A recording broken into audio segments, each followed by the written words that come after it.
Maria Davis, a goal-setting coach that has been helping students and teachers achieve their goals for years, and I'm here to help you do the same. I believe life isn't about chasing after what you want. It's about accessing the unique power that's already inside of you so you can step into the life of your wildest dreams. If you're looking to do life differently, live a life that's designed just for you, make your dreams a reality, and ditch the hustle, then you're in the right place. My goal for this podcast is to give you tools, resources, and tips to discover who you are at your most authentic level, help you get back in the driver's seat of your life, and send you love and encouragement along the way. Welcome to It's the Audacity for Me.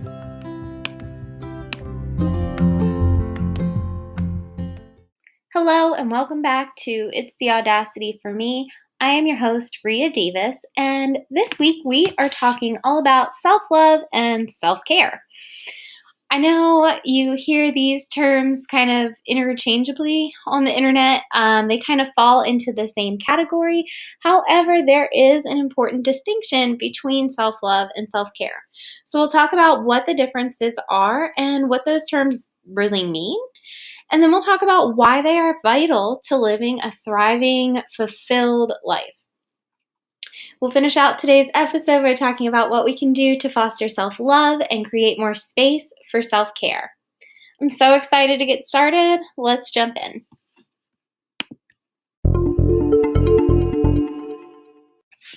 If you go on Instagram right now and type in hashtag self-care or hashtag self-love, you will see thousands, if not millions or billions of results. You will see a ton of stuff. But I don't think it's very clear what the difference is between self-love and self-care. I feel like both of these terms are just kind of jumbled in the wellness community. And I really want to take a look at what they both mean and how they are similar or different from each other. Because in order to have self-love or take care of yourself, participate in self-care, you have to know what they are. So we are going to rely on the Google dictionary for these definitions. So self-love, according to Google, is a noun, and it is regard for one's own well-being and happiness. So that means that it is an appreciation for your own well-being and happiness. It is caring for yourself. If you wanted to define love, you would define it as, caring for someone else's happiness and well-being. If you love someone, same thing, you're caring for your own well-being and happiness. So that is self-love. Notice that that's not an action or like a tangible thing. That's just a state or an emotion or a feeling that you have for yourself. Now, self-care, on the other hand, is an action. Here is the definition according to Google.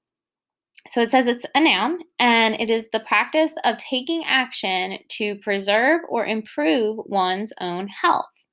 And then underneath, it also has the practice of taking an active role in protecting one's own well-being and happiness, in particular during periods of stress. So I don't know if you noticed this distinction, but even though self-care, according to the Google dictionary, is a noun, I think that, we could also use it as a verb. People use it as a verb. But really, it's just the practice of taking care of yourself. And I know in the definition it said for one's own health. And I want to be clear that that not only includes your physical health, but it's also your mental health, emotional, spiritual, all of that. It is your overall holistic health. So the reason that I wanted to point this distinction out is because in order to have self-love, you want to participate in self-care. The reason I say this is if we take the self part out of it and just think about the words love and care. If you love someone, you often care for them, right? And I don't mean care for them in like a feeling way. You do, of course, but also you care for their needs. You are the person that they talk to. You're the person, that they are happy with or sad with, whatever. So when we think about self-love and self-care, we want to think about caring for yourself because you love yourself. So by participating in self-care and by caring for yourself, that's how you build self-love or that appreciation for your own happiness. There are other ways to foster self-love, which we will get into that in just a few minutes, that are kind of forms of self-care, but maybe ones that you wouldn't normally think of. I think most people, when they hear the term self-care, they think of bubble baths and, getting their hair done, or laying in bed all day watching TV, maybe exercising. I'm sure that somewhere on the internet you have seen ways, self-care, how to self-care, different ways you can do self-care. So there's tons of stuff out there. There's tons of resources for self-care, but my point is that there are ways to foster self-love that aren't necessarily an action like you'd think of with self-care, if that makes sense. So hopefully that made sense. What we're going to do is take a quick little break, and when we come back, I am going to talk about body neutrality and how that is a key component of self-love. And we're also going to talk about some ways that you can make room for more love for yourself. So I will see you back in just a second.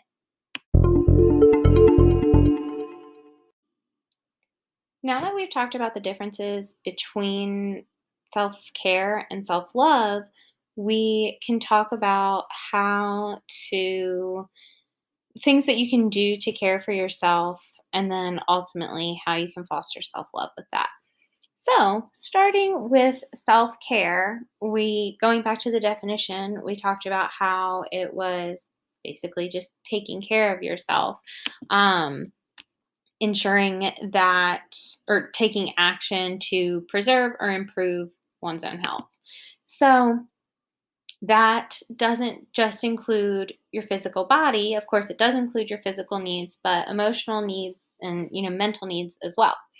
So self-care for your physical needs, I feel like, is what you see the most about online. Like if you go on Instagram, you're going to see a lot of self-care tips for physical needs, which are great. And I'll name a couple, making sure you're exercising, eating healthy, maybe taking a shower if that's, what you need, just taking care of your physical body. But additionally, we also want to take care of our emotional needs and mental needs as well. So when I say emotional needs, I mean our need as human beings to have connections with others.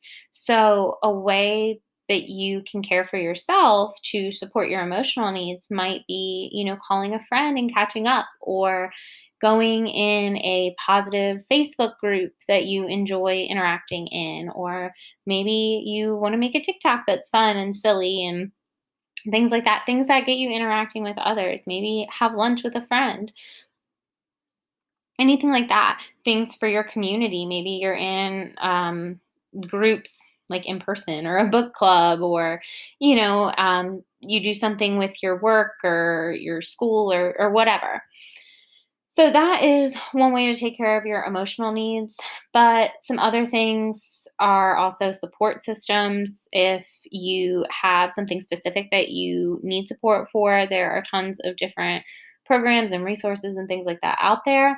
And then also consider therapy too, if that's something that you feel like you have some things that you want to work on, or, whatever. I think anybody could benefit from therapy. And lastly, I want to talk about your mental needs, how to take care of yourself in terms of what you need mentally. So I separated that from emotional because mentally it's really easy to get bogged down. And this is where I'm talking more about avoiding stress or coming down from stress. And there's some things that can definitely throw off your mental state or your mindset. So one thing that's really important is every now and again going through your social media or, whatever content that you consume, and make sure that when you look at that content, it's making you feel good. You could have a super positive, awesome, wonderful person on your feed, but if every time you look at them, you're constantly comparing your excuse me, you're constantly comparing yourself to them, or you're constantly judging yourself, or you leave their page feeling negatively about yourself or feeling worse about yourself, take a break from them. There's nothing wrong with unfollowing someone, even if it's just for a little while. Like I said, it might be somebody that shares a super positive message, but maybe you just need a break for a little while to work through whatever is triggering you. Going along with that is just taking tech breaks entirely. We are so consumed by technology, and I actually have an episode on this, so you can go back and look for that. But taking breaks from technology can show you who you really are, what you really enjoy. It is so easy to be almost hypnotized or brainwashed by the constant information that we're exposed to. So when we can take a break from that and take a break from receiving information online, it really resets our brain. Our brain was not meant to process and store and load and do all these things with all this information that we have at our fingertips that technology has given us, which is great, but sometimes we just need a break from that. So that is an excellent form of self-care, is taking a tech break. And then last but not least, in the area of self-care for mental needs, just looking at your life balance, making sure that you have balance in all areas of your life, and making sure that you aren't overloading your schedule, or, just making sure that you aren't adding a bunch of things that aren't really serving you to your schedule. So those are some ways, physical, emotional, and mental, that you can care for yourself. You can participate in self-care. Next, we want to talk about self-love. But before I get into self-love, I just want to mention that I am launching a new program that I am super excited about. It is called Unlocking Alignment. And if you check out the website, hippiewood.com, you can sign up to join the waitlist for the launch of the pilot program. And in that program, we're going to talk all about self-care and self-love, but really it's focused on discovering who you are at your core, discovering what it is you really want in life, identifying what you don't want in life, and eliminating those negative thinking patterns, limiting beliefs, eliminating all that, clearing out room, and then we're going to envision and create a life that you really want through goal setting and learning how to set boundaries and all of that. So I am really, really excited about it. I don't have a launch date quite yet, but if you go to the website, you can join the waitlist and get a little bit more information. All right, so I had to throw that in there just because it is related. We are going to talk a lot about fostering self-love in that program, but I am going to, of course, go ahead and share a bit of that now. So self-love, like we talked about in the beginning, the definition of it isn't so much an action like self-care. It's more of a feeling, or a standpoint, or your values, your belief system, how you feel about yourself. And values and beliefs play a huge role in this, because if you have been programmed to feel a certain way about yourself, that's something that you have to look at and really dig deeper into and figure out what that belief is and how you can change it.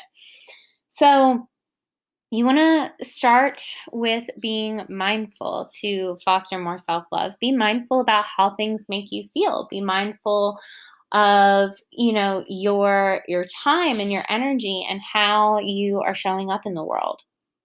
And with that comes setting intentions. If you're mindful about how you're living, you want to set intentions for how you want to live. Set goals for your life, set up how you want your life to look, and go after it.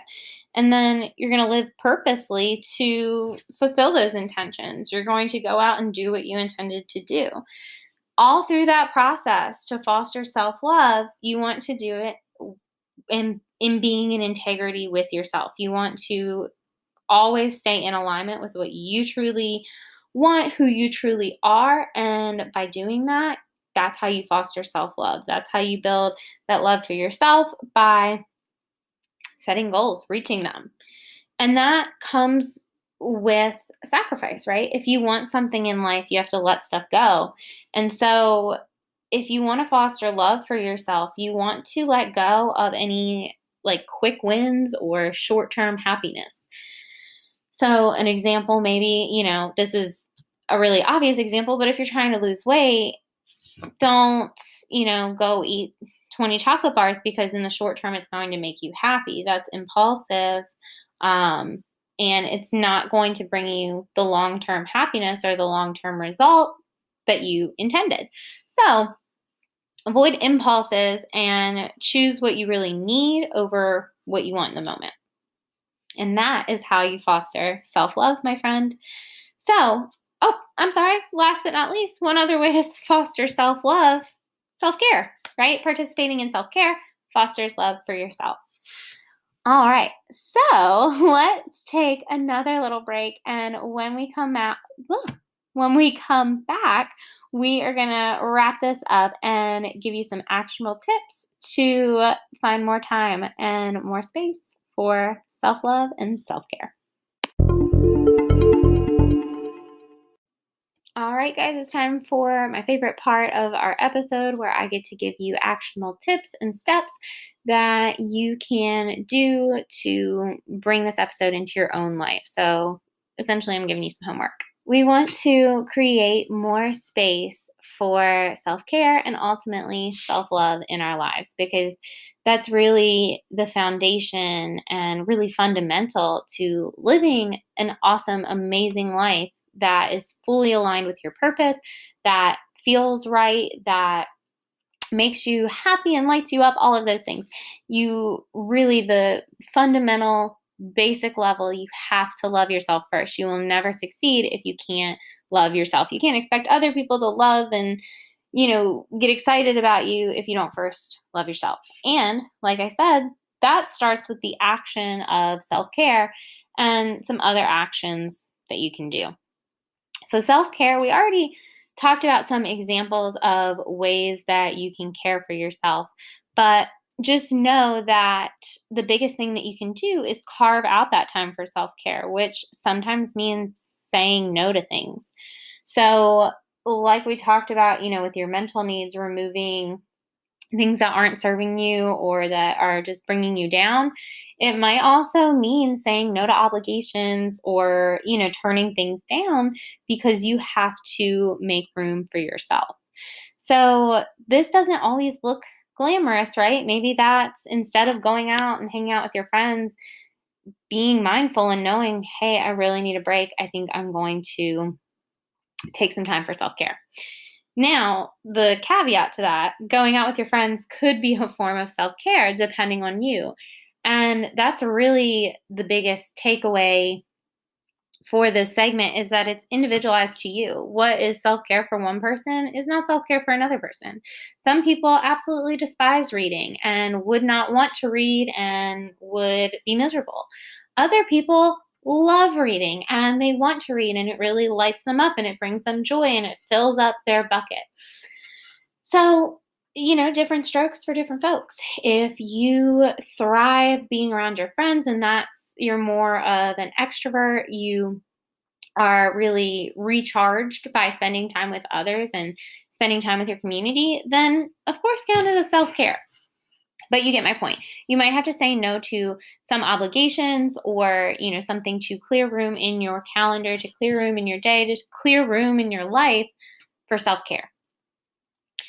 Now, talking about self-love, we have to care for ourselves in order to love ourselves. But with self-love, that also means knowing that we're okay one way or the other. And one thing that you can do that is super powerful are affirmations. So if you're struggling with self-love, You can say to yourself, I am worthy. I am lovable. I am beautiful, or, whatever those I am statements are for you. One of the things that I think can impact a lot of people is their body image. And in recent years, there has been a huge movement towards body positivity and inclusion of all shapes, sizes, backgrounds, everything.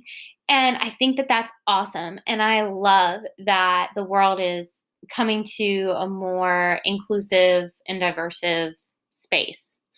However, I've talked about toxic positivity before, and I really think that leaning too far to one side or the other can have its consequences.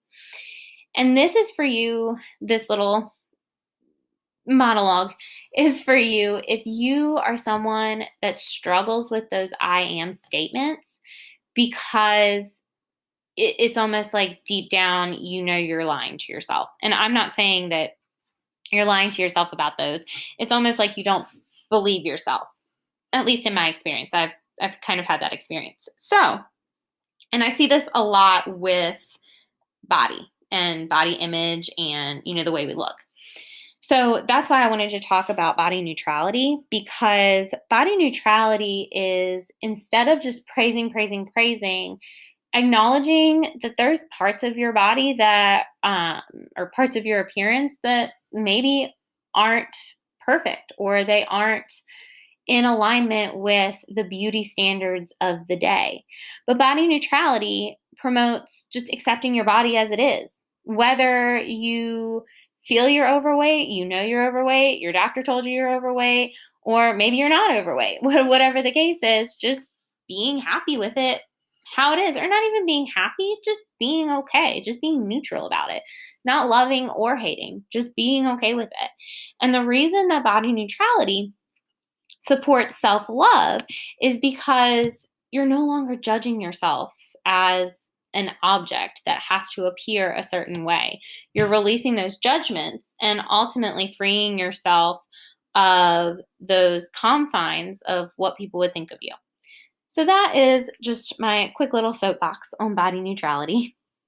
I hope that you enjoyed this episode. I hope that you were able to take something away from this episode. And I hope that you're able to carve out some more time for self-care in your life this week. If you enjoyed this episode, please leave a rating and review. That is how this podcast will grow, how I can reach more people. And also follow over on Instagram. It is at Hippiewood at hippiewood.co. And make sure you check out the website for more information on the program that I am launching called Unlocking Alignment. Have a wonderful day.